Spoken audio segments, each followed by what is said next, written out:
Bonjour, donc je viens de passer 2 jours en Tunisie où j'ai rencontré le président, le chef du gouvernement, les ministres, la ministre des Finances, la ministre de l'Économie, ainsi qu'un certain nombre de clients du secteur privé, des partenaires, les autres institutions financières internationales, et je vais maintenant voir des femmes entrepreneurs.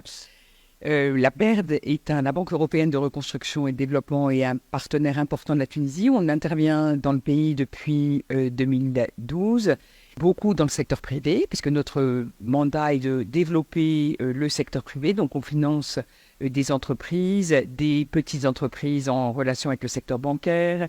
On fait aussi finance du capital investissement, de l'equity.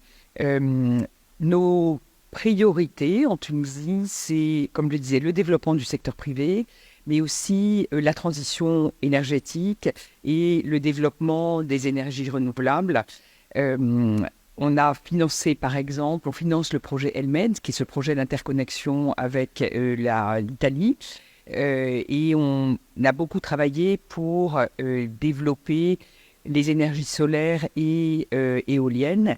La Tunisie a un énorme potentiel en la matière et c'est important pour aller vers une économie plus décarbonée, dépendre moins du gaz, pouvoir exporter de l'énergie verte.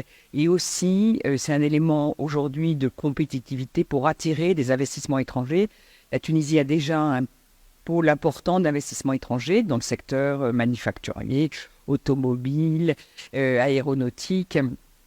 Et donc, avoir accès à des énergies décarbonées est un élément très important. On travaille aussi dans des projets dans divers secteurs, secteur des télécoms, secteur de l'eau, mais on soutient des toutes petites entreprises à travers des activités de conseil. Et donc là, les échanges avec le chef de l'État et le chef du gouvernement et les ministres, le nouveau gouvernement, ont été très fructueux pour définir des priorités, et aussi voir comment on peut aider à l'agenda de transformation du pays.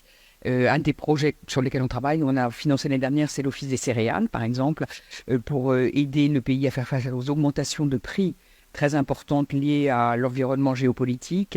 Et donc, on continue vraiment de travailler main dans la main avec le gouvernement tunisien et les autorités tunisiennes et nos clients dans le pays pour avancer, développer l'économie et continuer à transformer le pays pour le bénéfice des citoyens.